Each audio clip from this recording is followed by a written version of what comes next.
Bersama kakak, kakak hari ini akan membahas tentang latihan soal UTBK Biologi. Soal yang pertama itu adalah lisosom adalah salah satu organel sel yang berperan dalam pencernaan intraseluler. Nah, ini betul ya, karena salah satu fungsi utamanya memang adalah untuk pencernaan intraseluler. Nah, kenapa seperti itu? Nah, sebabnya kita baca pernyataannya, betul tidak? Lisosom mengandung bermacam-macam enzim hidrolisis yang berfungsi dalam proses pencernaan. Seperti pemaparan kakak di sebelah kanan bahwa kita bisa lihat bahwa di gambar juga sudah jelas ya, ada enzim hidrolitik seperti itu. Nah, ada apa saja? Ada 40 jenis enzim hidrolitik. Di antaranya adalah seperti yang tertera pada keterangan di eh, layar kakak. Nah, semua enzim itu berfungsi aktif pada keadaan pH 5, artinya pada kondisi asam ya. Fungsi utamanya dari lisosom adalah endositosis, yaitu adalah untuk memperbaiki sel-sel yang telah rusak nanti akan diganti dengan yang baru. Fagositosis ini adalah sejenis memakan sel padat, yaitu mungkin berupa virus ataupun bakteri ya. Jadi ini adalah bentuk pertahanan tubuh kita gitu. Nah, makanya nanti mungkin akan belajar di sistem imun ya lebih lengkapnya. Serta autofagi atau autolisis. Jadi ini selnya itu pecah gitu ya. Nah, berarti betul ya pernyataan di bawah. Nah, apakah berhubungan pernyataan di atas dengan alasannya? Tentu berhubungan ya, karena tadi kenapa disebut sebagai pencernaan organel pencernaan intraseluler karena punya bermacam-macam enzim hidrolisis. Maka jawabannya adalah A ya. Kalau benar-benar terus berhubungan A, kalau benar-benar tidak berhubungan B, benar salah C, salah benar D, salah-salah E. Oke, bisa dilanjut ya. Next, ke soal nomor 2. Bagian dijumpai pada sel tumbuhan dan hewan adalah ini sel hewan, ini sel tumbuhan. Sudah jelas sekali bahwa terlihat sel tumbuhan lebih kokoh karena memiliki dinding sel, ya. Nah, terus biasanya kalau nomor 1 betul, nomor 3 juga betul. Nah, apakah plastida ini hanya dipunyai oleh salah satu selnya saja? Betul, hanya ada di sel tumbuhan saja. Nah, kenapa di gambar tidak ada, Kak? Jadi itu ada di pada kloroplas ya, nama lainnya. Seperti itu. Nah, kita cek nomor 2, lisosom. Seperti yang tadi kakak jelaskan ya, bahwa lisosom itu kan fungsinya adalah pencernaan intraseluler. Nah, kebanyakan atau memang adanya di sel hewan, seperti itu. Jadi, hanya dimiliki oleh salah satunya saja. Nah, berarti ini kan tanya adalah yang dijumpai pada keduanya. Berarti itu adalah badan Golgi. Bisa adik-adik lihat ya pada gambar, kelihatan nggak kalau keduanya punya badan Golgi. Ini punya badan Golgi, sel hewan, sel tumbuhan juga punya badan Golgi. Kalau opsi 4 yang betul, itu adalah jawabannya D. Oke, jangan lupa ya buat opsi-opsi jawaban yang selain pilihan ganda. Bisa next ya. Reaksi-reaksi kimia dan perubahan-perubahan energi dalam sel makhluk hidup bersifat eksergonik dan eksoterom disebut. Nah, jadi ini maksudnya adalah dia akan menghasilkan energi seperti itu. Jadi dia bukan memanfaatkan energi tapi menghasilkan energi. Nah, itu terjadi pada katabolisme. Itu adalah proses pemecahan senyawa kompleks menjadi senyawa sederhana. Nah, ini menghasilkan ATP. Sedangkan anabolisme sebaliknya, dia akan membentuk senyawa kompleks sehingga dia membutuhkan apa? Membutuhkan ATP. Makanya katabolisme ini disebut bersifat eksergonik dan eksoterom, sedangkan anabolisme ini bersifat endergonik dan endoterom. Bisa dipahami adik-adik? A ya jawabannya. Nah, kenapa tidak metabolisme? Karena metabolisme itu mencakup katabolisme dan anabolisme. Oke, bisa dipahami ya? Semoga bisa dipahami. Next, nomor 4, katabolisme glukosa saat kondisi oksigen melimpah berbeda dengan saat kekurangan oksigen. Sebab, kenapa?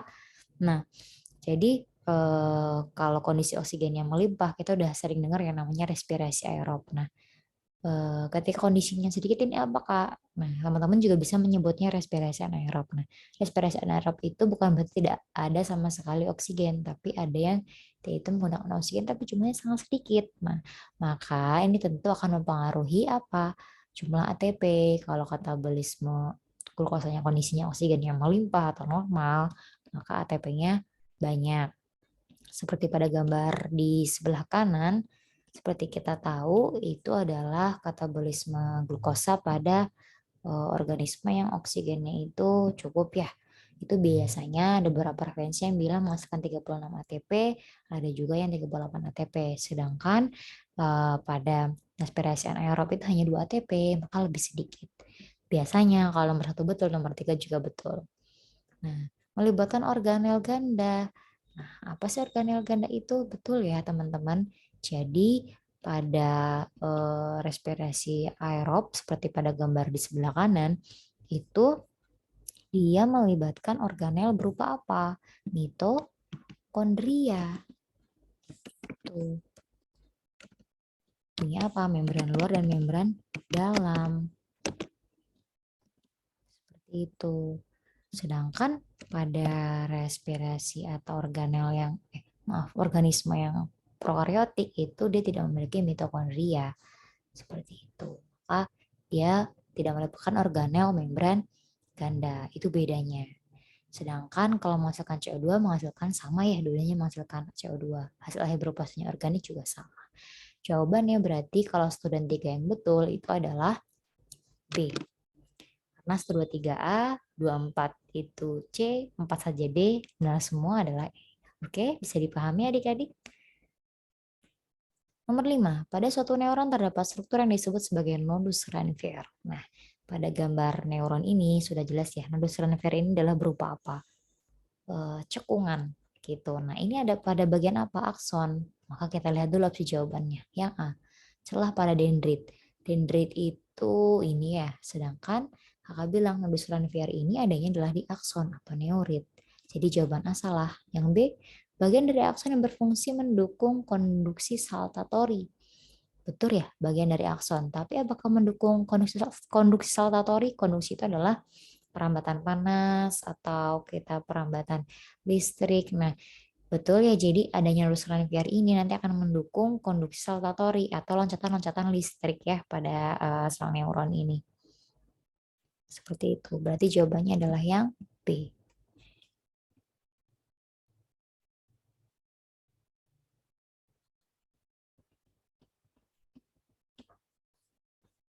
Kenapa tidak bagian lain? Kenapa tidak jawaban lain?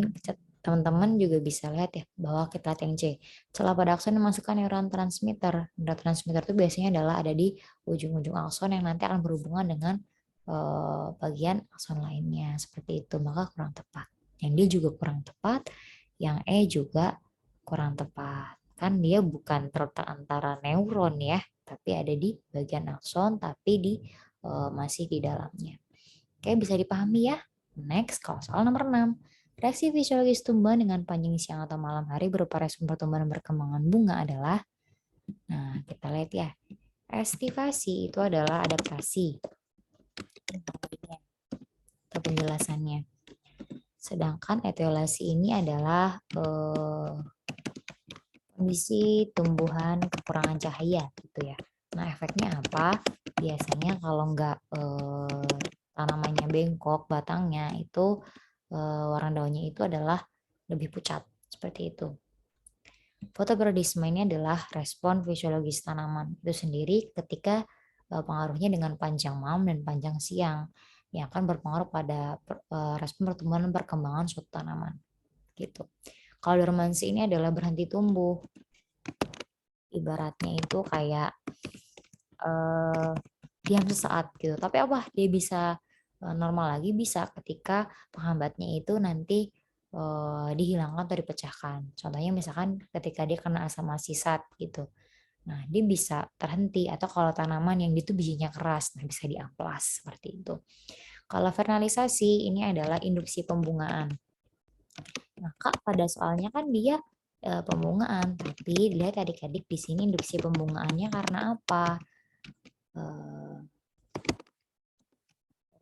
cuaca dingin. Kalau si finalisasi ini, sedangkan di soalnya tidak seperti itu, maka sudah jelas jawabannya adalah yang C. Oke, bisa dipahami adik-adik.